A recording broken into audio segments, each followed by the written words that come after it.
নিজের পরীক্ষা নিজে না দিয়ে অন্যটা দেখে রাখার চিন্তা করলে এমনটাই হবে।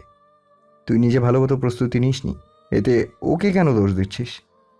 রাতেশা নিজের দোষ ঢাকতে বাহানা বানালো। তুমি ওর পক্ষ নিয়ে কথা বলছো কেন? তুমি কি হলে ছিলে যে বুঝবে কি হচ্ছিল না হচ্ছিল? নাতিশা, আমাকে শেখাতে আসিস না। আমিও তোর সময়টা পার করে তবেই এই জায়গায় এসে দাঁড়িয়েছি, তাও সেটা কারো ক্ষমতার জোরে নয়, নিজের যোগ্যতায়। আর তোমাকেও বলি ছোট চাচি, এটা কোনো স্কুল কলেজের প্রাতিষ্ঠানিক পরীক্ষা না যে যেভাবে পারলাম দেখে লিখলাম, বরং এটা বাংলাদেশের সব শিক্ষার্থীদের পরীক্ষা। সুতরাং বুঝতেই পারছো, যেন তেন হলগার্ড পড়বে না, আর চাইলেও রাতিশাকে প্রতিভা দেখানোর সুযোগ পাবে না। আহিরের কথার সত্যতা বুঝতে পেরে আয়েশা নিয়ে গেলেন। আবার ভেতরে ভেতরে লজ্জিত বোধ করলেন এ ভেবে প্রতিবার বাবার কাছে নিজের সম্মানটা বাঁচাতে পারলেন না। রাগে কটমট করতে করতে তিনি রাতিশাকে চড় মেরে দিলেন, সাথে কয়েকটা কথা শুনিয়ে শাসিয়েও গেলেন। আয়েশার রাগ তখনও থামেনি। রুমে এসে বকবক করে রাতিশাকে বকছিলেন। সে সময় বকাঝকার ব্যাঘাত ঘটিয়ে সেলফোনটি সশব্দে বেজে ওঠে। হ্যালো, কে বলছেন? প্রতিবার বাবা বলছিলাম। ফোনে আমির হামজার কণ্ঠ শুনে আয়েশা যথেষ্ট অবাক হয়েছেন। কত বছর পর দুজনের কথা হচ্ছে, হিসেব নেই। কেমন আছো আমির ভাই? আলহামদুলিল্লাহ, ভালো আছি। তুই কেমন আছিস? আমিও ভালোই আছি। এত বছর বাদে কি মনে করে কল দিলে? প্রতিবার খোঁজ নিতে কল দিয়েছিলাম। মেয়েটার সাথে অনেক দিন কথা হয় না। আজ তো আবার রাবির ফলাফল জানিয়েছে। তোমার মেয়ে রাবিতে চান্স পেয়েছে, চাইলে আমার এখানে থেকে পড়তে পারে। আর তোর মেয়ের কি খবর? সেও তো শুনলাম পরীক্ষা দিয়েছে। ওর আসেনি। রফিক বলল ওকে প্রাইভেট পড়াবে। তার তো আর অভাব নেই যে অভাবের দায়ে পড়াশোনা বাদ দিয়ে বসিয়ে রাখবে। শত হলেও আমাদের একটা মাত্র মেয়ে। আমির হামজা বুঝলেন আয়েশা তাকেই কথার ছলে খোঁটা শুনিয়ে দিলেন। তিনি জবাব দিলেন, যাক, তারপরেও মানুষের মতো মানুষ হোক। বাবে কি বাসায় আছে নাকি বাপের বাড়ি চলে গেছে? তাচ্ছিল্যের সাথে আয়েশা কথাটি বলল। আমির হামজা আড়ালে দীর্ঘশ্বাস ছাড়লেন। খারাপ সময়ের ফায়দা তুলতে চাইছে আয়েশা, সেটা বেশ ভালো করেই বুঝতে পারছেন। না, বাড়িতে আছে। কয়েক বছর আগে এমনটা না করলেও পারতে। দেখেছ, লাভের লাভ কিছুই হলো না। না পারলে নিজের ভালোবাসার মানুষের সাথে সারা জীবন কাটাতে, আর না তো আমাকে পেতে দিলে। পুরনো কথা রাখ, যেটা হওয়ার হয়ে গেছে। অতীত নিয়ে পড়ে থাকলে সামনের দিকে এগোনো যায় না। হুম, অতীত নিয়ে পড়ে থাকলে আজকে এ পর্যন্ত আসতে পারতাম না।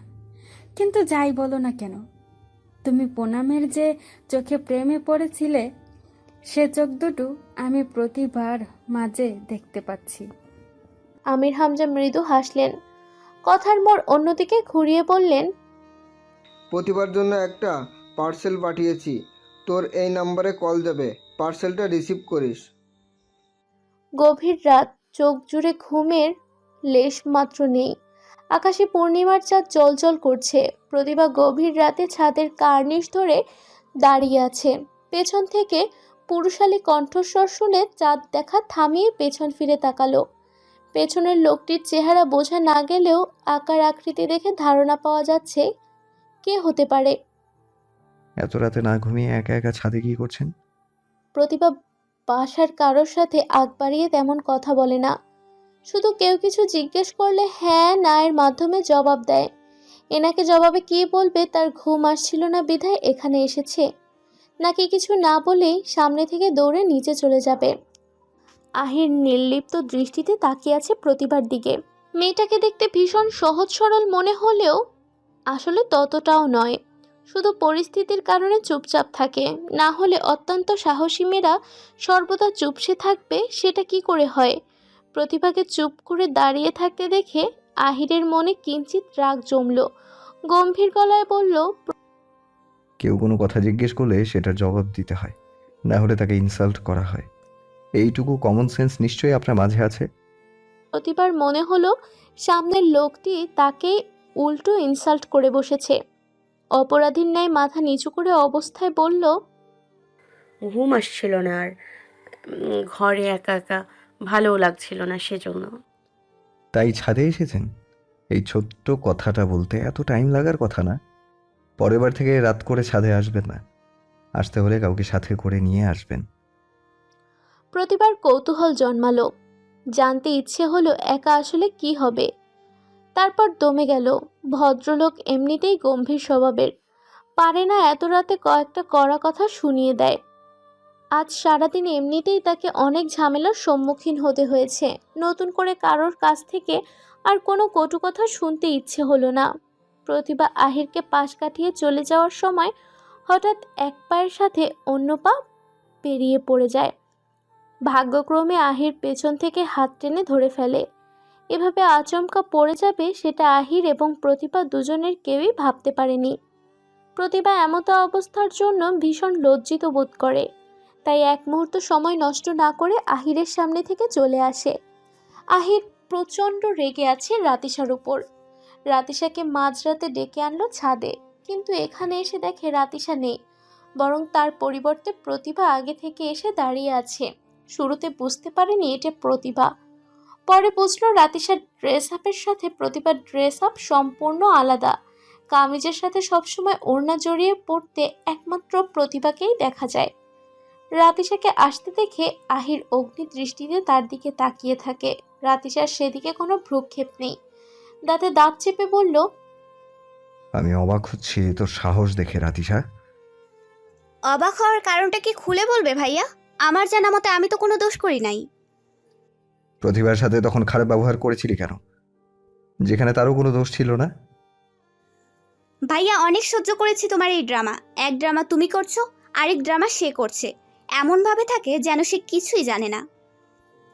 ও এই ব্যাপারে আসলেই কিছু জানে না, সবটা ওর অগোচরেই ঘটেছে। তুমি আমাকে ব্যবহার করে ওকে এ বাড়িতে এনেছো, অথচ আমি তোমাকে কি বললাম সে ব্যাপারে দেখছি ভুলেই গেছো। নিজের স্বার্থটাই দেখলে তুমি ভাইয়া।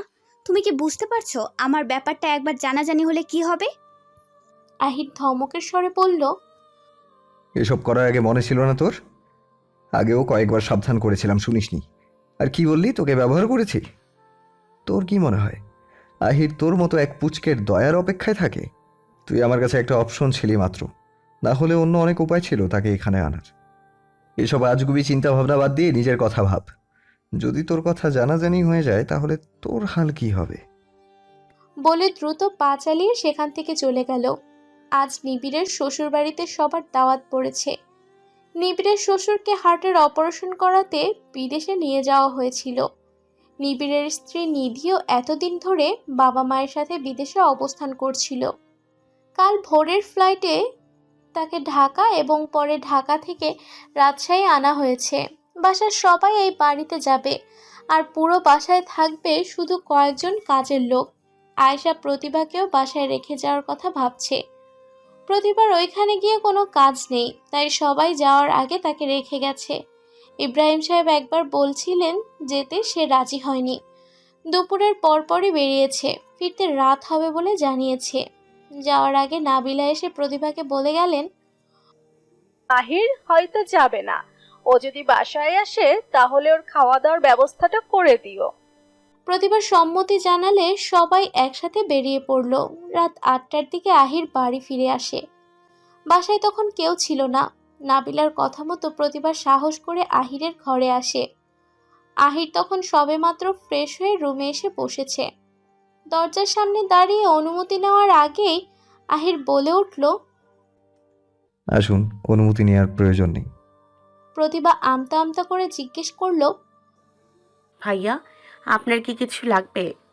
প্রতিভার মুখে ভাইয়া সম্বোধন শুনে আহিরের কোনো জবাব আসে না। প্রতিভা ভেবেছিল আহির হয়তো শুনতে পায়নি, তাই সে আবারও একইভাবে বলল, ভাইয়া, আপনার কি কিছু লাগবে? লাগলে আমাকে বলতে পারতেন, আমি এনে দিচ্ছি। আহির ফ্লোরের দিক থেকে দৃষ্টি সরিয়ে প্রতিভার দিকে তাকালো। ভাইয়া?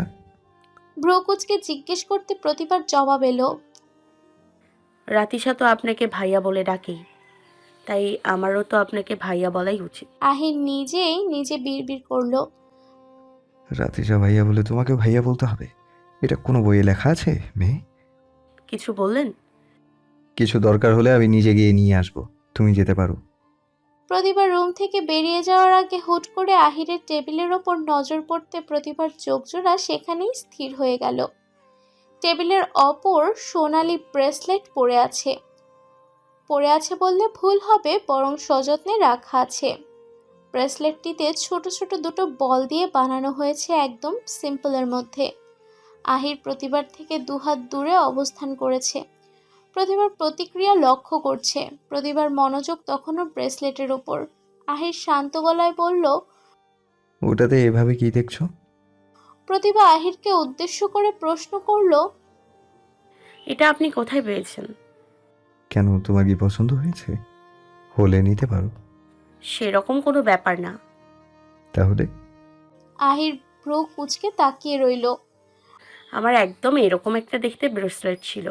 এইচএসসির রেজাল্ট ভালো হয় বাবা খুশি হয়ে দিয়েছিলেন। এখন নেই? প্রতিভা দীর্ঘশ্বাস ফেলল। না, জানি না, কোথায় জানি হারিয়ে গেছে। ওটা হারায়নি, বরং ওটাই এটা।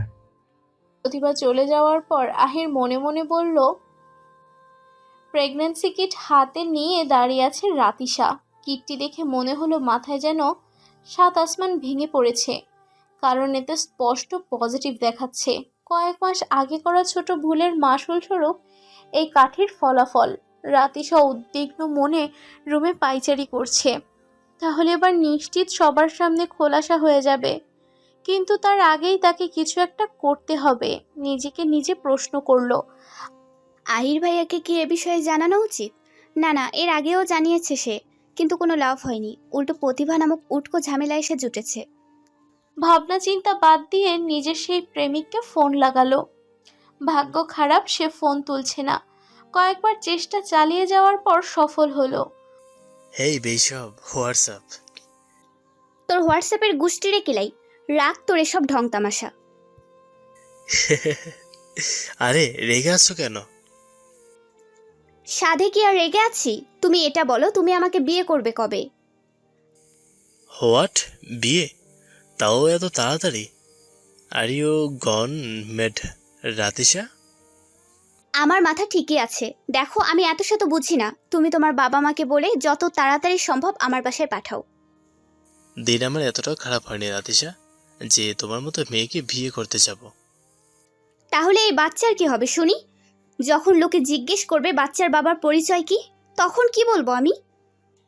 ওপাশের লোকটি নড়ে চড়ে বসলো। অবাকের স্বরে মুখ থেকে বেরিয়ে এলো। বাচ্চা? হ্যাঁ, মেহেদি, আমি প্রেগন্যান্ট। রাতিশা বলতে বলতে কান্না করে দিল। প্লিজ কিছু করো, না হলে বাবা মায়ের মান সম্মান ধুলোয় মিশে যাবে। মেহেদি শক্ত গলায় বলল। এই বাচ্চা কার রাতিশা? সত্যি করে বলো, কোথায় আরেকজনের বাচ্চা আমার ঘরে চাপিয়ে দিচ্ছ না তো? রাতিশা মেহেদির মুখ থেকে এমন কোনো কিছুর আশা করেনি। এটা ঠিক, রাতিশা টাইম পাসের জন্য অনেক ছেলের সাথে সম্পর্কে জড়িয়েছে, কিন্তু একমাত্র মেহেদিকেই সবটা উজাড় করে দিয়েছে। রাতিশা ধরা গলায় বলল। এটা তুমি কি বলছো? এই বাচ্চাটা তোমারই? না, এটা হতে পারে না। তুমি যদি মনে করো অন্যের কর্মফল আমার ঘাড়ে চাপিয়ে দেবে, তাহলে বলে রাখছি তুমি মস্ত বড় ভুল করছো। সুতরাং এমন ভুল করার চেষ্টা ভুলও করবে না, ফার্দার আমার সাথে কন্ট্যাক্ট করার চেষ্টাও করবে না। মেহেদি, আমার কথা তো। রাতিশাকে বলার সুযোগ না দিয়ে কল কেটে দিল মেহেদি। রাতিশা কল করার চেষ্টা করতে বুঝলো তার নম্বর ব্ল্যাকলিস্টে ফেলা হয়েছে। হাওয়া বেগমের পায়ের ব্যথা বেড়েছে। বৃদ্ধা পারছে না চেঁচিয়ে, পুরো বাড়ি মাথায় তুলে ফেলছে। পাশে ইব্রাহিম সাহেব বসে বসে চা পান করছিলেন আর পত্রিকায় নিউজ পড়ছেন। পাশে হাওয়া বেগমের চেঁচামেচিতে অতিষ্ঠ হয়ে গেছে বেচারা। ওরে গেল রে, আমার পাটা গেল। কে কই আসিস বাছারে আমারে? বলে হাওয়া বেগম ন্যাকা স্বরে চিৎকার করছিলেন। আহ, চুপ করো তো। সামান্য পায়ে ব্যথায় এত চিৎকার করতে হয়? লোকজন শুনলে কি বলবে? ইব্রাহিম সাহেব চুপ করতে বললে যেন উল্টো তেতে উঠলেন। কি, আমার পায়ের ব্যথা আপনার কাছে সামান্য লাগে? হাই রে কপাল পুড়ল রে, কপাল পুড়ল আমার, বলে হাওয়া বেগম কপাল চাপড়াতে লাগলো। হাওয়া বেগমের কাণ্ড কারখানা সম্পর্কে বাসার সবাই কম বেশি জানেন। সবাই কেউ সেসবে কান না দিয়ে যে যার মতো কাজে ব্যস্ত ছিলেন। বাসায় নতুন হওয়ায় প্রতিভা শুধু এটার সাথে পরিচিত ছিল না। সে নিজের রুম থেকে ছুটে চলে আসে। তাকে দেখেই হাওয়া বেগম নিজের কাছে ডাকলেন। এদিকে আয় মেয়ে। প্রতিভা আস্তে আস্তে তাকে নিজের পাশে বসতে বললেন। পড়াশোনাতে তো আমাদের রাতিসার থেকেও ও ওপরে উঠে গেছোস গা, তা কাম কাজ কিছু জানোস? প্রতিভা আমতা আমতা করলো। জি দাদু, কেমন কাজ? যে কোনো কাজ, মেয়ে মানুষের সব পারতে হয় বুঝলি। দেখি আমার পাটা একটু মালিশ করে দে তো, দেখি কিরকম কাজ শিখাইছে বাপ মাই। ইব্রাহিম সাহেব হাওয়া বেগমকে নিষেধ করতে যাবে তার আগেই তিনি বললেন, আপনি চুপ থাকেন, বেশি কথা কইতে আইবেন না। প্রতিভা হাওয়া বেগমের কথা মতো পায়ে মালিশ করে দিচ্ছে। হাওয়া বেগমের ভালোই লাগছে, ভাবলেন একে দিয়ে এখন থেকে নিজের কাজ করিয়ে নিলে মন্দ হয় না। এত টাকা খরচ করে এত কাজের লোক রাখা হয়েছে ঠিকই, কিন্তু একটা লোকও ঠিক মতো কাজ করতে পারে না। খালি খালি কতগুলো টাকা গচ্ছা যাচ্ছে। আয়শা প্রতিভাকে সারা বাসা খুঁজে হয়রান, রাগে সারা শরীর কাঁপছে তার।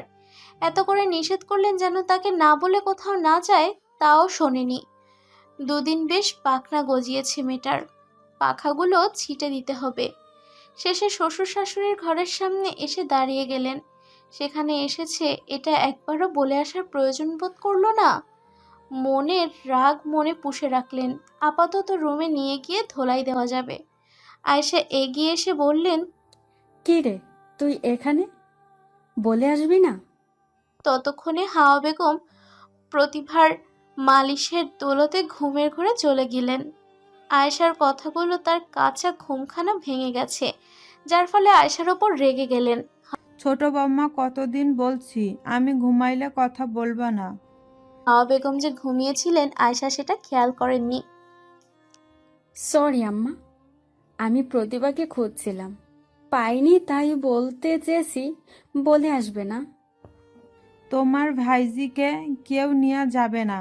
যে মেয়ে একটু পা টিপতে দিয়েছি সেটাও ঠিক মতো পারে না, তাহলে ওকে নিয়ে গিয়ে কোন কাজে লাগবে? হাওয়া বেগম ইচ্ছে করে মিথ্যা কথা বললেন। তিনি সাধারণত সবার প্রশংসা করেন না, সেক্ষেত্রে প্রতিবার প্রশংসা করা তো কোনো প্রশ্নই আসে না। হাওয়া বেগমের মিথ্যে বলার কারণ প্রতিভা না বুঝলেও আয়েশা আর ইব্রাহিম সাহেব বুঝতে পেরেছেন।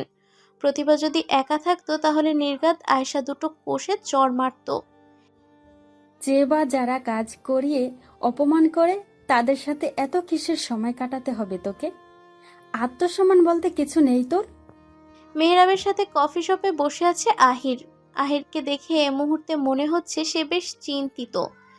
অফিসের কাজে এদিক হয়ে যাচ্ছিল। মেহরাব শহরের বাইরে যাওয়ার পরিকল্পনা তার। ভাবল কার্যালয় যেহেতু এখানে, সেহেতু আহিরের সাথে দেখা করেই যাওয়া যাক। আহিরের কথার ধরন মনে হচ্ছে প্রতিভাকে নিয়ে বাসার সবার মধ্যে অমত আছে, অবশ্য থাকাটাও স্বাভাবিক। মেহরাব চিন্তিত ভঙ্গিতে বলল, তোর কথা শুনে যেটুকু বুঝলাম তাতে মনে হয় সবার আগে তোর দাদি বাঁধ ছেদে বসে থাকবেন। যা গোয়ার মহিলা, বাবারে বাবা। আহির তীক্ষ্ণ দৃষ্টিতে তাকিয়ে আছেন। মেহরাব বুঝতে পেরেছে তার এভাবে বলা ঠিক হয়নি।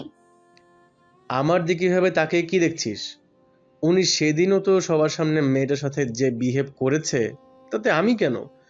যে কেউ একই কথা বলবে, দেখে নিস। মেহরাব কথাটা ভুল বলেনি। দাদির কাছে সবচেয়ে বেশি জরুরি হলো খানদান।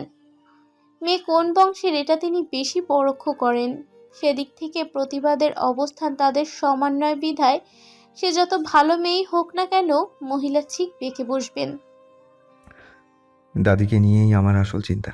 ইদানিং খেয়াল করেছি তিনি প্রতিভাকে ডেকে নিয়ে ফরমাস খাটান। ভুল করলে এক এক কথা বলেন না, সহ্য হয় না আমার। মাঝে মাঝে তো মনে হয় এখানে এনে ভুল করে নিত আবার। বাসার সবাই তো তার কথায় উঠবোস করতে বাধ্য। যা আহির, তোকে বিয়ে করলে তোর সোনাবরণ পাখির চোখের নিচের কাজল চেপটেই থাকবে সারা জীবন। তখন মন ভরে দেখিস আর প্রেমে পড়িস। মেহরাবের শেষের কথাটা মজার ছলে বললেও আহির মজার ছলে নেয়নি। আহির হাতে থাকা মেনু কার্ড দিয়ে মেহরাবের মাথায় বাড়ি মারল। স্টুপিড কোথাকার! ও কি তখন খুশিতে কান্না করবে যে আমি প্রেমে পড়বো? এই, তুই কি এ বাড়িতে বুড়ি কাজ করতে এসেছিস নাকি আমার কথায় এসেছিস? আয়শা রেগে প্রতিভাকে কথাটা বলল। না মানে ফুফু, উনি চিৎকার চেঁচামেচি করছিলেন, আমি ভাবলাম কিছু হলো নাকি, তাই দেখতে গিয়েছিলাম। তোকে এত দরদ দেখাতে হবে না। বাসায় লোকের অভাব নেই, আমাকে না বলে কোথাও যেন যেতে না দেখি, তোকে মনে থাকবে। প্রতিভা মাথা নাড়ালো। আয়শা যাওয়ার আগে বলল, আর একটা কথা, ইদানিং শুনলাম তুই নাকি আহিরের রুমে যাস, ব্যাপার কি বলতো? সে তো তার রুমে কাউকে এলাও করে না, তোকে কিসের জন্য অনুমতি দেয় শুনি? কোনো কুমতলব নেই তো তোর? আয়শার বাচনভঙ্গি লক্ষ্য করে প্রতিভা চমকে গেল। আহিরের সাথে তার কথাই তো হয়েছে মাত্র দুবার।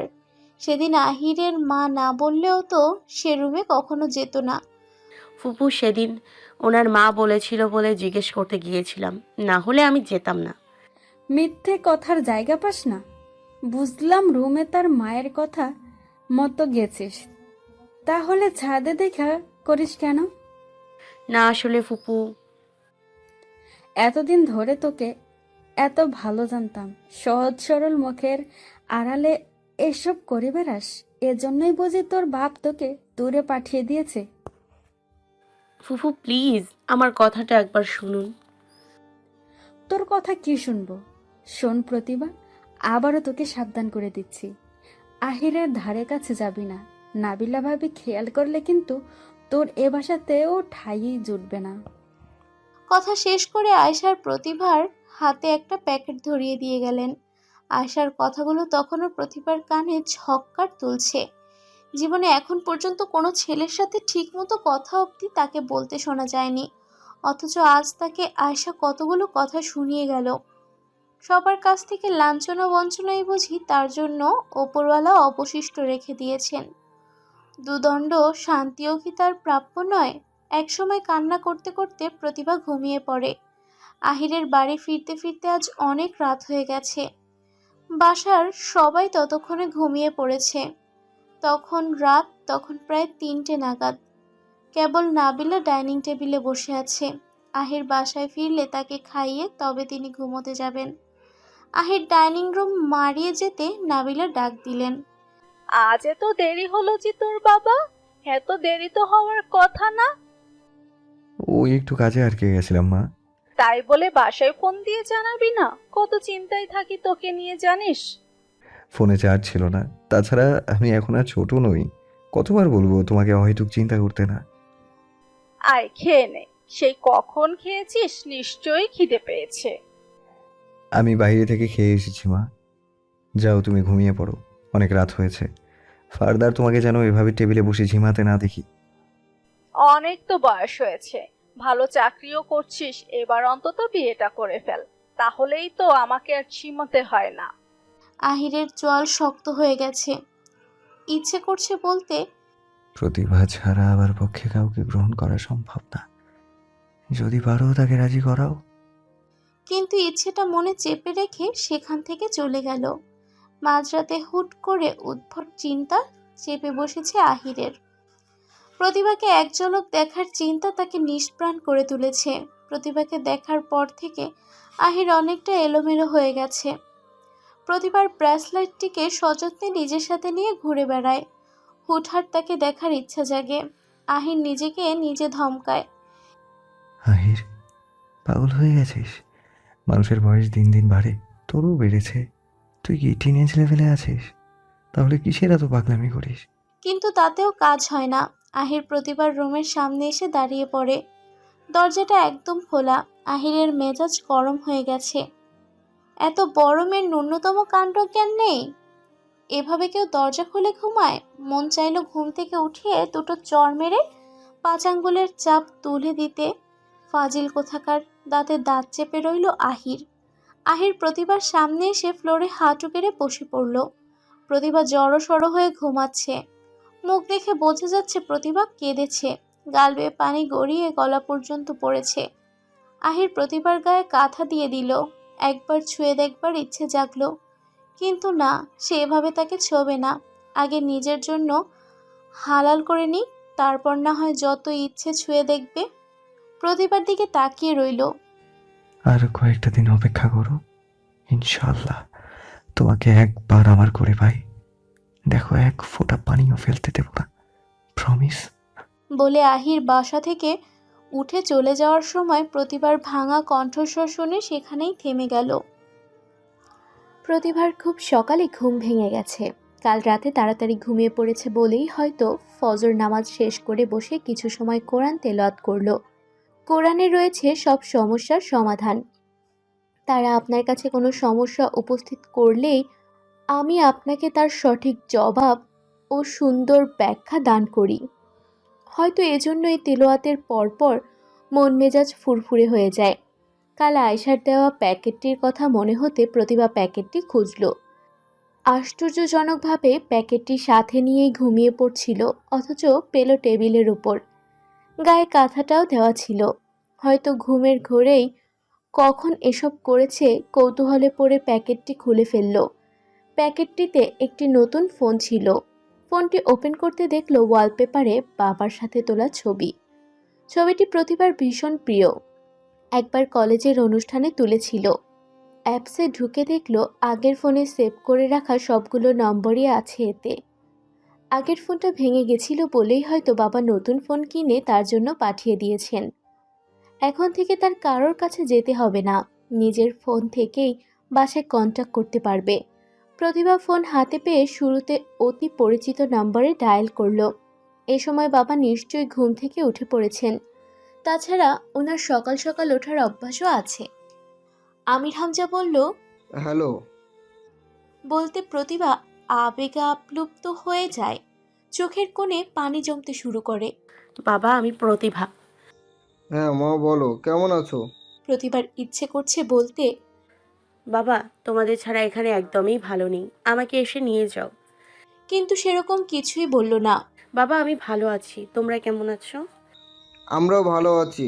বইপত্র সব কিছু কিনেছো?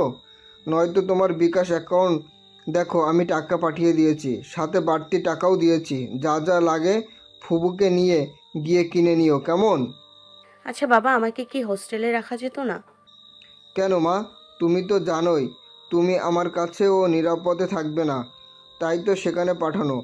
ফুবুর কাছে যতটা ভালো থাকবে, বাইরে কি ততটা থাকবে? প্রতিভা নিশ্চুপ রইল। সত্যি এটা তো ভেবে দেখেনি।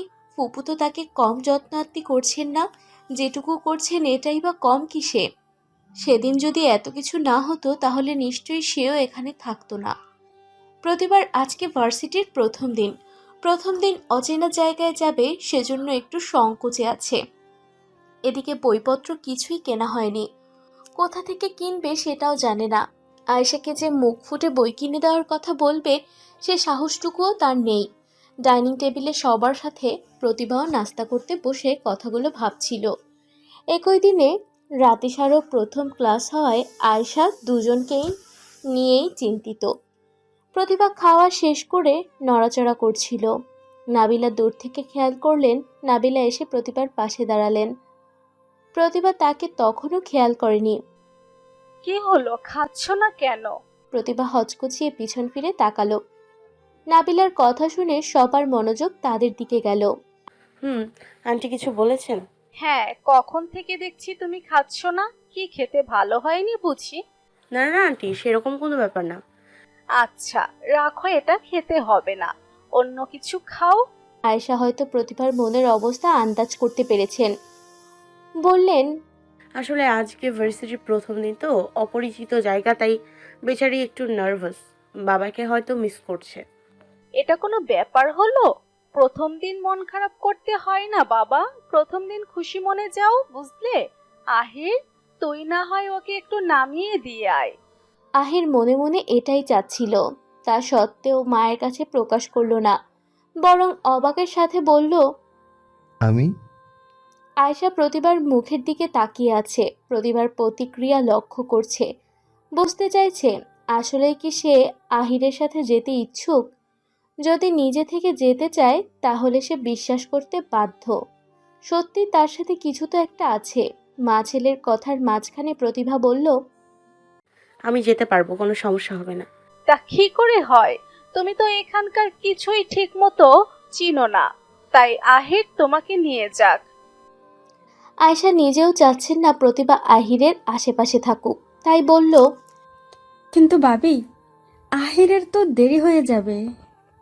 আহির বুঝলো কথা বাড়ালে কথা বাড়বে, শেষে কাজের কাজ কিছুই হবে না।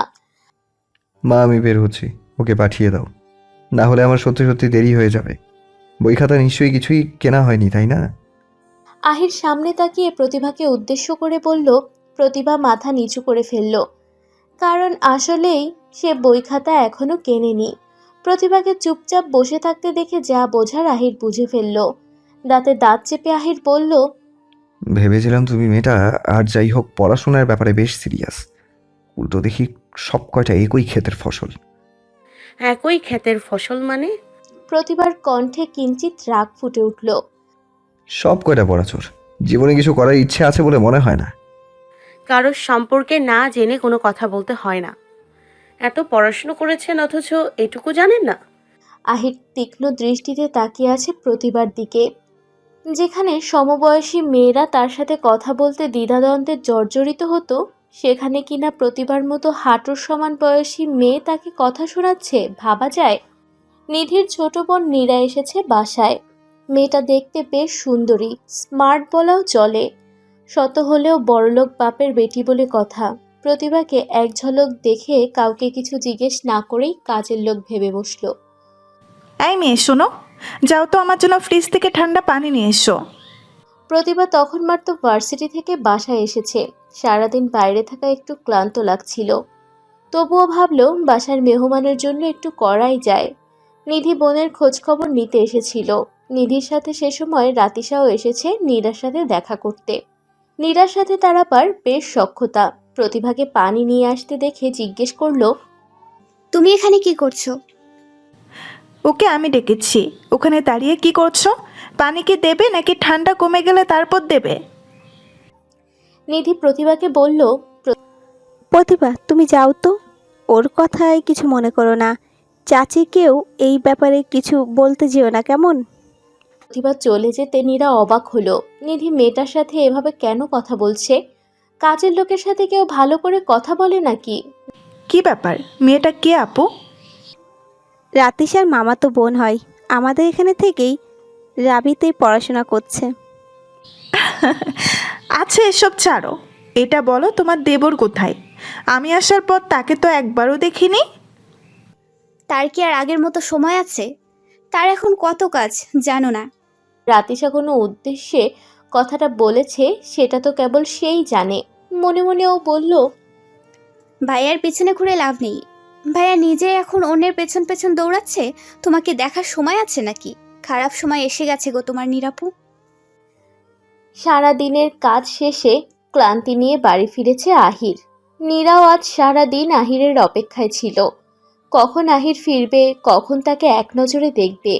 নীরা এ বাসায় আসার মুখ্য উদ্দেশ্য তো আহির।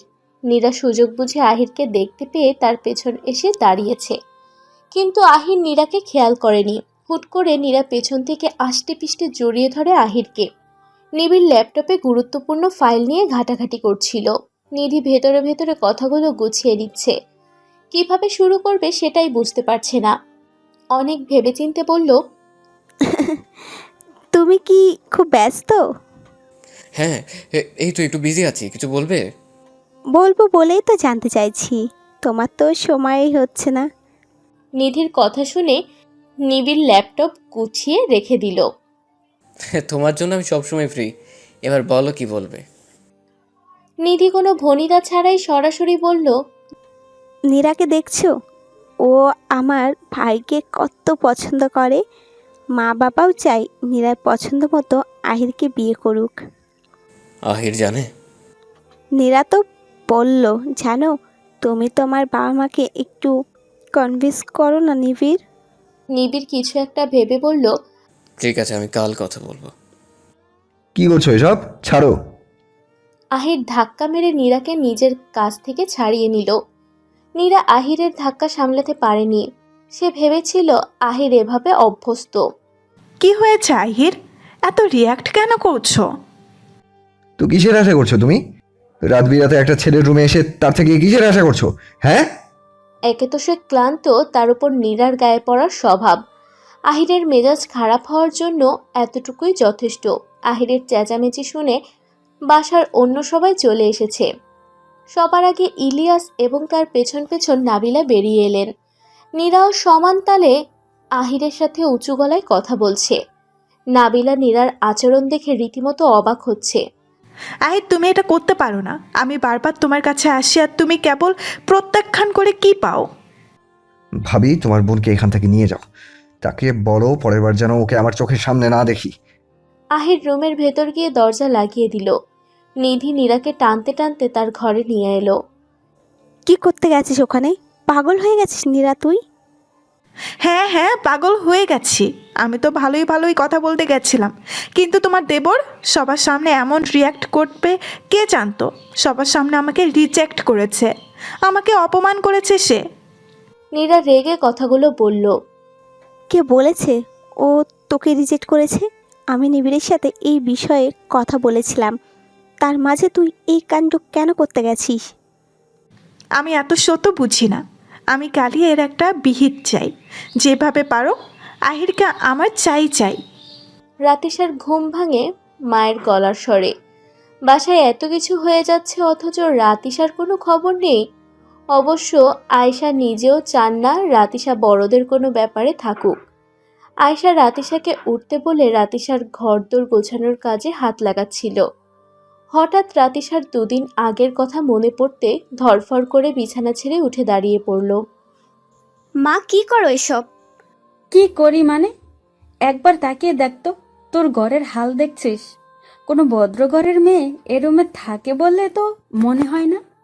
রাতিশা আয়শাকে কিছু না বলে রুম থেকে চলে গেল। কিছু সময় বাদে ফিরে আসতে আয়শা জিজ্ঞেস করলো, কয়টা বাজে খেয়াল আছে? রেডি না হয়ে কই গেছিস? না, কোথাও না, ঘুমের ঘরে ছিলাম তো তাই ওদিকে চলে গেছিলাম। আহিরের অনুপস্থিতিতে বাসায় অনেক কিছু ঘটে গেছে। নিধি নীরার কথা মতো তার বাবা মাকে খবর দিয়ে আনিয়েছেন। তাদের কথা দ্বারা বোঝা যাচ্ছে তারা নীরার জন্য প্রস্তাব নিয়ে এসেছেন। নাবিলা মনে মনে চাইছেন ইলিয়াস রহমান যেন রাজি না হন। এতদিন নীরাকে পছন্দ করলেও কাল নীরাকে দেখে সাথে সাথে নাকচ করে দিয়েছেন। নীরার মতো অভদ্র মেয়েকে ঘরের বউ করে আনবেন এটা তিনি স্বপ্নেও ভাবতে পারেন না। ইলিয়াস রহমান স্ত্রীর মুখের দিকে তাকালেন। হয়তো তিনি তার মতামত কিছুটা হলেও আন্দাজ করতে পেরেছেন। ভদ্রতা বজায় রেখে কৌশলে তিনি বিয়ের ব্যাপার এড়িয়ে গেলেন। আহিরের ব্যাপারে কোনো সিদ্ধান্তে আহিরের মতামত ছাড়া জানানো সম্ভব না বললেন। নিধির বাবা মা চলে যাওয়ার পর হাওয়া বেগম এসে চেঁচামেচি শুরু করে দিলেন। এতক্ষণ বৃদ্ধা বহু কষ্টে দম খিঁচেছিলেন শুধুমাত্র ছেলে এবং বাড়ির সম্মানের কথা ভেবে, কিন্তু এখন আর নিজেকে দমাতে পারলেন না। উচ্চস্বরে চেঁচিয়ে উঠলেন, বলি আমার বাড়িতে তোরা কি শুরু করছস? ক আমারে। যা মন চায় তাই করে। ঘরে যে মই মুরব্বি আছে তাগরও কি মানার দরকার নাই? ইলিয়াস রহমান মায়ের পাশে গম্ভীর মুখে বসেছিলেন। আম্মা, এইখানে কেউ আপনাদের অনুমতি ছাড়া কোনো সিদ্ধান্ত নেয়নি। ন্যাস নাই, নিতে কতক্ষণ? মনে রাখিস ইলিয়াস, আমার জবান যতদিন থাকবো ততদিন একই কথা কমু। আহিরের বউ আমি ওই রকম অভদ্র মাইয়ারে করুম না, তোরে আগেই কইলাম। বলে হাওয়া বেগম চলে গেলেন। বিকেলের দিকে আহির বাসায় ফিরে আসে। আহিরকে এত তাড়াতাড়ি বাসায় আসতে দেখে নাবিলা ছেলের কাছে গেলেন। আহির যদি একবার টের পায় বাসায় নীরার বাবা মা এসেছে বিয়ের ব্যাপারে কথা বলতে, তাহলে নির্ঘাত বাসার শুদ্ধ মাথায় তুলে ফেলবে আহির। বাবা এত তাড়াতাড়ি চলে এলি যে? শরীর খারাপ করলো নাকি দেখি? আহিরের মাথায় হাত রেখে জিজ্ঞেস করলো নাবিলা। একটু অসুস্থ লাগছিল তাই চলে এসেছি। চারিদিক থেকে ঠান্ডা বাতাস বয়ে চলছে। ঠান্ডা বাতাসের পরশে সারা গায়ে কাঁটা দিয়ে উঠছে রাতিশার। ভাগ্য সুপ্রসন্ন ছিল বিধায় সকালবেলা আয়েশার থেকে নিজেকে লুকিয়ে ফেলেছে, না হলে যে কি হতো কে জানে। এই অবস্থা এখানে দাঁড়িয়ে আছো কেন? মেহেদির কথা শুনে ঘুরে দাঁড়ালো রাতিশা। কোথায় আশা করছিলে? আনমনে জবাব দিল রাতিশা। সন্ধ্যা হয়ে গেছে, ঘরে যাও, তোমার সমস্যা হতে পারে। রাতিশা অনেকটা তেড়ে আসে মেহেদির দিকে। কিছু বাকি রেখেছো তুমি? রাতিশা আর মেহেদির কথার মাঝে আহির এসে পড়ে। রাতিশা, ঘরে যা তুই, ওর সাথে যা বলার আমি বলবো। রাতিশা চোখের পানি মুছে ছাদ থেকে চলে গেল। রাবেয়া এ বাসায় কাজ করেন দীর্ঘ সময় ধরে, তাই ঘরদোর পরিষ্কার করাটাও তার কাজের মধ্যে পড়ে। প্রতিদিনের মতো সবার ঘর পরিষ্কার করার পাশাপাশি প্রতিভার ঘর পরিষ্কার করছিলেন। প্রতিভার রুম ঝাড়ু দেওয়ার সময় খাটের নিচ থেকে ময়লা বের করে ঝাড়ু চালান রাবেয়া। ঝাড়ুর সাথে একটি প্রেগন্যান্সি কিট খুঁজে ফেলেন রাবেয়া। ছোট ভাবি বলে আয়েশাকে জোরে জোরে ডাকতে শুরু করলেন। রাবেয়ার ডাকে আয়েশা ছুটে আসে। রাবেয়ার হাতে থাকা বস্তুটি দেখতে পেয়ে আয়েশা মুহূর্তে পাথরের ন্যায় জমে গেছে। প্রতিভাকে নিজের কাছে এনে বড্ড ভুল করে ফেলেছে। যদি জানতো তলে তলে মেয়েটা এত খারাপ কাজ করতে পারে তাহলে জীবনেও তাকে এ বাসায় আনার জন্য রাজি হতো না। রাতিশার কথা শুনে অনেক বড় ভুল করে ফেলেছেন তিনি। আয়েশা রাবেয়াকে কিছু না বলে সেখান থেকে চলে যান। আমির হামজাকে বিষয়টি জানানোর সিদ্ধান্ত নেন, কিন্তু প্রতিভাকে তখনও কিছু জানাননি। এরই মাঝে রাবেয়া এসে নাবিলার কাছে ফোন দিয়ে গেছে। বড় ভাবি, কাহিনী তো একখান ঘটে গেছে। রাবেয়া আয়েশার চেয়ে নাবিলার বিশ্বস্ত বেশি। সংসারের বড় বউ হিসেবে সবকিছু তো নাবিলার হাতে বলে কথা। এমনকি মাস শেষে বেতনটাও নেয় নাবিলা রহমানের হাত থেকে। কাহিনী তো এ বাসায় প্রতিদিনই ঘটে, এ আবার নতুন কি? বোঝা গেল নাবিলা রাবেয়াকে পাত্তা দিলেন না। আরে কি বলবো, এটা একদম আলাদা জিনিস, যেটারে বলে একেবারে টাটকা খবর ভাবি, যেটা এ বাসায় এর আগে কখনো ঘটে নাই। দেখো ভাই, এত শত বুঝি না। আমি কাজ করছি, তুমি যদি পারো আমাকে সাহায্য করো, নয়তো অন্য কোনো কাজ করো গিয়ে। আমির হামজা হঠাৎ আয়েশার ফোন পেয়ে ঘাবড়ে গেছেন। প্রতিভাকে তিনি ফোন কিনে দিয়েছিলেন কেন আয়েশাকে এড়িয়ে যেতে পারেন। তিনি চান না আয়েশা পুরাতন কথা বলে তাকে অপরাধী বানিয়ে ফেলুক। আয়েশার অনবরত কল পেয়ে ভাবলেন প্রতিভার কোনো বিপদ আপদ হলো নাকি, তাই ইচ্ছে না থাকা সত্ত্বেও ফোন তোলেন। আমির ভাই বলছেন? হ্যাঁ বলছি, সব ঠিক আছে। প্রতিভা ঠিক আছে তো? কিচ্ছু ঠিক নেই। আমি বুঝলাম না ভাই, আপনার মতো এমন খাস লোকের ঘরে এমন নাদান মেয়ে কিভাবে হয়? মানে ন্যূনতম নৈতিক শিক্ষাটাও মনে হয় আপনি তাকে দিতে পারেন নাই। খালি তো আমার সাথে নৈতিকতার বয়ান দিতেন, আমি বেমানি করতে পারবো না, হ্যান ত্যান কত কথা বলেছেন, মনে আছে? আয়েশা, কি হয়েছে তোর? খোলসা করে বলবি? আমির হামজা উঁচু গলায় বললেন, আমার সাথে মেজাজ দেখিও না, বুঝেছ? যত তাড়াতাড়ি পারো রাজশাহী এসে পড়ো, এসে তোমার মেয়েকে নিয়ে যাও, না হলে তোমার মেয়েকে তো আমি এ বাসায় রাখবো না। পরে মেয়েকে খোঁজে না পেয়ে দোষটাও আমার ঘাড়ে দিতে এসো না। বলে আয়েশা মুখের ওপর ফোন রেখে দিল। আমির হামজা বুঝতে পারলেন না সেখানে এমন কি ঘটনা ঘটেছে যার জন্য এত অভিযোগ। মেয়েটাকে যে এখানে এনে রাখবেন সেটাও পারছেন না। সেই দিন রাত কাটিয়ে আমির হামজা সকালের দিকে রাজশাহী রওনা দিলেন। প্রতিভা ভার্সিটি যাওয়ার জন্য রেডি হচ্ছিল। তখনকার পর আয়েশা প্রতিভার সাথে একটি শব্দও কথা বলেনি। প্রতিভাও ব্যাপারটিতে ততটা গুরুত্ব দেয়নি, কিন্তু সকালবেলায় ভার্সিটির জন্য বের হওয়ার আগে বুঝতে পারে কিছু তো একটা হয়েছে, যার জন্য আয়েশা চোখ মুখের রং পাল্টে গেছে। আয়েশা যে কোনো কারণে প্রতিভার উপর প্রচণ্ড রাগান্বিত সেটা তার চোখ মুখ দেখে স্পষ্ট বোঝা যাচ্ছে। প্রতিভা বাসা থেকে বেরিয়ে যাওয়ার সময় সবার সামনে জোরে ডেকে বলেন, কোথায় যাচ্ছিস? আয়েশার ডাকে প্রতিভা দাঁড়িয়ে জবাব দিল, ফুফু ভার্সিটিতে যাচ্ছি। কোথাও যাওয়ার দরকার নেই, ঘরে গিয়ে ব্যাগপত্র গুছিয়ে নে, তোর বাবা আসছে, সে এসে তোকে এখান থেকে নিয়ে যাবে। প্রতিভার চোখে মুখে খুশির ঝলকানি ফুটে উঠল। কখন আসবেন বাবা? কই আমাকে তো কিছু বলেননি। এত কথা কেন বলছিস? যা করতে বলেছি সেটা কর গিয়ে। ডাইনিং টেবিলের সবাই আয়েশার মুখের দিকে তাকিয়ে আছে। আয়েশা যে প্রতিভার সাথে এরকম ব্যবহার করতে পারে সেটা বোধহয় কেউ আশা করেনি। নাবিলা শুধালেন, যাক না, ভার্সিটি থেকে ফিরে আসুক, ততক্ষণে ওর বাবা কখন না কখন আসে। ইব্রাহিম সাহেব জিজ্ঞেস করলেন, ওর বাবা আসবে ঠিক আছে, আসুক, কিন্তু তুমি ওকে এভাবে ব্যাগপত্র গুছিয়ে নেওয়ার কথা কেন বলছো? বাবা আসলে আমির ভাই ওকে এখান থেকে একেবারে নিয়ে যাবেন বলেছে, সেজন্য আগে থেকে গুছিয়ে নিতে বলেছি। দেখা গেল তাড়াহুড়োর মাঝে কিছু একটা ফেলে চলে যাবে। সে কি, ও এইখান থেকে চলে যাবে কেন? এই বাসায় কোনো সমস্যা হচ্ছে তোমার মা? প্রতিভা আসামির মতো মাথা নিচু করে রেখেছে, অথচ সে নিজেও জানে না বাবা তাকে কেন নিয়ে যেতে চাচ্ছেন। আহির টেবিলের ওপর প্রান্তে থেকে আর চোখে তাকিয়ে আছে প্রতিভার দিকে। তাকে এভাবে আসামির মতো কাঠগড়ায় দাঁড়িয়ে থাকতে দেখে মোটেও ভালো লাগছে না তার, কিন্তু তার দোষটাই বা কি সেটাও জানে না। হাওয়া বেগম ফোড়ন কেটে বললেন, দরদ দেহি সবাই উতলে পড়ে, বলি যার মেয়ে সে নিবে, আমাগো এত আপত্তি কেন? নাবিলার ইচ্ছে হলো বলতে মেয়েটা আরও কিছুদিন থাকুক। মেয়েটার চেহারাটা কত মায়াবী, ব্যবহারও শান্তশিষ্ট। প্রতিভার প্রতি এতদিনে নাবিলার একটা আলাদা টান এসে গেছে, কিন্তু শাশুড়ির কথা শুনে কোনো কিছু বলতে সাহস পেলেন না। তাই স্বামী, শ্বশুর, শাশুড়ির উপর ছেড়ে দিলেন। শত হলেও ও তাদের মুখের ওপর কিছু বলার সাহস তার নেই।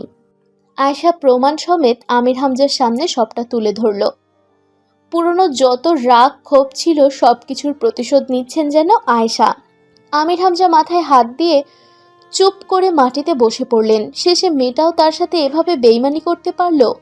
যে মেয়েটাকে জন্ম দিতে গিয়ে তার মা জীবন দিয়েছে, আমির হামজাকে নিজের ভালোবাসাকে বিসর্জন দিতে হয়েছে, সেই মেয়ে তাকে এভাবে আঘাত করবে এটা তিনি স্বপ্নেও ভাবতে পারেননি। ইতিমধ্যে কোনো কিছুই আড়ালে রয়নি। রাবেয়া এতক্ষণে নাবিলার সাথে সাথে হাওয়া বেগমের কাছেও সবটা পৌঁছে দিয়েছে। হাওয়া বেগম তো চেঁচিয়ে যাচ্ছে, হাই হাই রে, ছোট বৌমা শেষে এটা কি মেয়ে ঘরে তুললা, বাড়ির মান ইজ্জত আর থাকলো না। প্রতিভাকে লক্ষ্য করে বললেন, তোরেও বলি মাইয়া, যতটা সাদা সিধা ভাবছিলাম তুই আসলে দেহি একটা নষ্ট মাইয়া। এরে এখনই ঘর থেকে বাহির করো বৌমা। প্রতিভা অশ্রুসিক্ত নয়নে তাকিয়ে আছে। মুখের ওপর তাকে এভাবে প্রতিবাদ দেওয়াটা মেনে নিতে পারছে না। ফুফু বিশ্বাস করেন এটা কিভাবে আমার ঘরে আসলো আমি জানি না। আয়েশা যেন দ্বিগুণ তেতে উঠলেন। সবটা যেহেতু সবাই জেনেই গেছে তাহলে লুকিয়ে লাভ নেই। প্রতিবার দু কাজ ঝাঁকিয়ে বললেন, তুই ছাড়া তাহলে এটা কার হবে শুনি? বাড়িতে মেয়ে বলতে তুই আর রাতিশা আছিস। রাতিশার হলে তার ঘরেই পাওয়া যেত, তোর ঘরে না। আর আছে নিধি, সে কেন এটা লুকাতে যাবে? তাই এটা তোর নয় তো কার, বল আমাকে। বাবা বিশ্বাস করো আমি কিচ্ছু জানি না। আমির হামজাকে বলতে তিনি সবার সামনে দুগালে দুটো চড় মেরে দিল। এই দিন দেখার জন্য এত পরিশ্রম করেছি আমি, এই দিন দেখার জন্য? প্রতিভা গালে হাত দিয়ে দাঁড়িয়ে আছে। বাবার হাতে আগেও চড় খেয়েছিল প্রতিভা, সেটাও সাইদার মিথ্যে অভিযোগের কারণে। তবে সেটা তো এতটাও কষ্ট লাগেনি যতটা এখন লাগছে। আমির হামজা প্রতিভাকে সরাসরি মুখের ওপর বলে দিলেন, তোকে আমি আমার সাথেও নেব না, যেখানে দু চোখ যাই চলে যা। অনেক গর্ব করতাম তোকে নিয়ে, এখন থেকে ভাববো এই নামে আমার কোনো মেয়ে নেই। আসলেই সাইদা ঠিকই বলতো, আমি তার কথা মানিনি, এখন পস্তাচ্ছি। বলে বাসার বাহিরে চলে গেলেন। প্রতিভাও ফুপিয়ে কাঁদতে থাকে। দোষ না করেও তাকে এত বড় শাস্তি ভোগ করতে হচ্ছে। সে কি ব্রো, কোথায় তুমি? এদিকে তোমার প্রতিভাকে তো সবাই মিলে বাড়ি ছাড়া করছে। সব থেকে মজার ব্যাপার কি জানো, ওকে ওর বাবাও প্রত্যাখ্যান করে দিয়েছে। তুমিও তো এখানে এনে তাকে বাঁচাতে পারলে না, উল্টো নরকে ঠেলে দিলে। এবার কি হবে জানো, রাস্তার বকাটের ছেলেপেলেরা ওর দেহটাকে ভোগ করে রাস্তাতেই ফেলে যাবে। এরপর কুকুর আর আশেপাশের যত জন্তু জানোয়ার আছে তারা তাকে খুবলে খাবে। ইস রে বেচারি, খামোখা তোমার জালে ভালো মতো ফেসে গেল বলো। রাতেশার মেসেজ দেখে বুঝতে বাকি রইল না প্রতিভার সাথে ঠিক কি হতে চলছে। রাগে চোখ মুখ নিমিষে লাল রং বরণ করেছে আহিরের। দেরি না করে তখনই বাড়ির দিকে রওনা দেয়। ভাগ্যিস আসতেও খুব একটা দেরি হয়নি। প্রতিভাকে দরজা দিয়ে বেরিয়ে যাওয়ার সময় পেয়ে যায়। প্রতিবার আগে প্রতিভার বাবা আমির হামজা বেরিয়ে যাচ্ছিলেন। লোকটার চোখে মুখে স্পষ্ট লজ্জাবোধ ফুটে উঠেছে। ভদ্রলোককে দেখে বোঝা যাচ্ছে খুব আশাহত হয়েছেন। এমনটা না হলেও তো পারতো। আঙ্কেল, কোথায় যাচ্ছেন? আপনার তো এখন কোথাও যাওয়া চলবে না, ভেতরে আসুন, এখন অনেক কাজ বাকি। আহিরের কথার আগামাথা কিছুই বুঝলেন না আমির হামজা। আহিরের মুখের দিকে একবার তাকান, তারপর মাথা নিচু করে ফেলেন লজ্জায়। আহির নিজের বলা কথা শেষ করে প্রতিভাকে হাত ধরে টেনে সবার সামনে এনে দাঁড় করায়। কি হয়েছে ছোট চাচি, খোলাখুলি বলুন তো। কিছুই হয়নি, তোর এসব জেনে কাজ নেই আহির। নাবিলা রহমান আহিরের দিকে তাকিয়ে বললেন, কিছু একটা তো হয়েছে, সেটা কি না জানা পর্যন্ত আমি থামছি না মা। আপনি বলুন চাচি। আয়েশাকে কিছু বলার সুযোগ না দিয়ে হাওয়া বেগম চেঁচালেন, কি হবে আবার? নষ্টা মায়া একটা ঘরে তুলছো ছোট চাচি, তাকে এখন তাড়াইতাছে। নষ্টা মেয়ে মানে? আহির একবার প্রতিবার দিকে তাকায়। খেয়াল করে কাঁদতে কাঁদতে প্রতিবার হেঁচকি উঠে গেছে। আহিরের কথার জবাবে হাওয়া বেগম জানান, নষ্টা মেয়ে মানে বুঝোস না, যে জানে কার কাছে গিয়া পেট বাঁধায়, এখানে গা ঢাকতে আইছে। কি সব যাতা বলছো এসব? আহির দাঁতের দাঁত চেপে রইল। রাতিশা তাহলে নিজের দোষ সব প্রতিবার ঘাড়ে চাপিয়ে দিয়েছে। আহিরের বুঝতে অবকাশ রইল না। আচ্ছা, কোনো ব্যাপার না। সব শুনে আহির প্রতিভাকে এমন একটা প্রশ্ন করলো যা শুনে প্রতিবার কান্না তো দূরের কথা, এ মুহূর্তে তার ঠিক কী জবাব দেওয়া উচিত সেটাই ভুলে গেছে সে। আহির বলল, কবে হলো এসব প্রতিভা? তুমি আমাকে একবার জানানোর প্রয়োজন মনে করলে না? বাসার উপস্থিত সবাই আগ্রহ নিয়ে তাদের দুজনের দিকে তাকালো। আহির ঠিক কী জবাব চাইছে সেটা না প্রতিভা জানে, আর না তো বাসার বাকি সবাই। কি হলো, জবাব দিচ্ছ না কেন? কিঞ্চিত ধমকের স্বরে বলল। আমির হামজা দু কদম এগিয়ে এলেন। মানে ও তোমাকে কি জানাবে? মানেটা তো খুব সহজ আঙ্কেল। বাচ্চার খবর বাচ্চার বাবাকে জানাবে না? মানুষের তো অবৈধ সন্তান হলেও জানায়, এই তো তাও আমার বৈধ সন্তান। প্রতিভা যেন ব্যাপারটি আর নিতে পারছে না। একে তো বাচ্চার বিষয়ে সে কিছুই জানে না, তার উপর আহির সবার সামনে দিব্যি করছে বাচ্চা নাকি তার বাচ্চা। বিয়েটাই বা করলো কবে? লোকটা নির্ঘাত পাগল ছাগল হয়ে গেছে। এত সব নিতে পারছে না প্রতিভা। অল্প বয়সের মধ্যে অনেক অপবাদ নিয়েছে, না জানি জীবনের পরবর্তী সময়ে আরও কিসের অপবাদ নিতে হয়। নাবিলা রহমান আহিরের কাছে এলেন। আহিরের হাত ধরে ঝাঁকি দিয়ে বললেন, তুই কি পাগল হয়ে গেছিস? মুখে যা আসছে তাই বলে দিচ্ছিস। আহির, এটা কোনো ছেলে খেলা না। তুই আরেকজনের দোষ নিজের ঘাড়ে চাপিয়ে নিচ্ছিস কেন? আরেকজনের দোষ নিজের ঘাড়ে নিচ্ছে ঠিকই, কিন্তু কার দোষ কার ঘাড়ে চাপিয়ে দিচ্ছে সেটা কয়েকদিন পরেই সবার ক্লিয়ার হয়ে যাবে। আহির মনে মনে ভাবল, আর মুখে বলল আর এক কথা। আমি কারো দোষ নিজের ঘাড়ে নেওয়ার মতো ছেলে নই, সেটা তুমি ভালো করেই জানো। তাই যা বলছি সবটা সত্যি বলছি, মেনে নাও। না, আমি কখনো মেনে নেব না। আমি বিশ্বাস করি না তুই এটা করতে পারিস। যদি বিয়েই করেছিস তাহলে প্রমাণ কি সেটার? কোনো প্রমাণ আছে তোর কাছে? মা, তুমি বিশ্বাস করো বা না করো এটাই সত্যি। আর প্রমাণ চাইছো? বিয়ের সাক্ষী হিসেবে মেহরাব আর মেহেদি ছিল, হাজির করব তাদের। ড্রয়িং রুম জুড়ে থমথমে পরিবেশ বিরাজমান। কারোর মুখে কোনো কথা নেই। ইব্রাহিম সাহেব এবং ইলিয়াস রহমান নিজেদের ফয়সালা হাজির করলেন। ইলিয়াস রহমান মনে মনে প্রতিভাকে খানিকটা পছন্দ করলেও আহিরের প্রতি রেগে আছেন। প্রতিভাকে ভালো লেগেছে ভালো কথা, তাই বলে তাকে একবার জানানোর দরকারও মনে করল না। জানালে সে নিজে যে করে হোক বিয়েটা ঠিক করে দিত, কিন্তু সেটা না করে লুকিয়ে বিয়ে কেন করতে হয়েছে তাকে? বাড়ির শুদ্ধ লোকের সামনে নিজের তো মান সম্মান রাখলই না, বরঞ্চ পরিবারের টুকু নষ্ট করার জন্য উঠে পড়ে লেগেছে। আহিরের ওপর প্রচুর ক্ষেপে গেছেন ইলিয়াস রহমান, তাই তো তার রাগের প্রতিক্রিয়া স্বরূপ সবার সামনে আহিরের গালে কষে চড় মারলেন।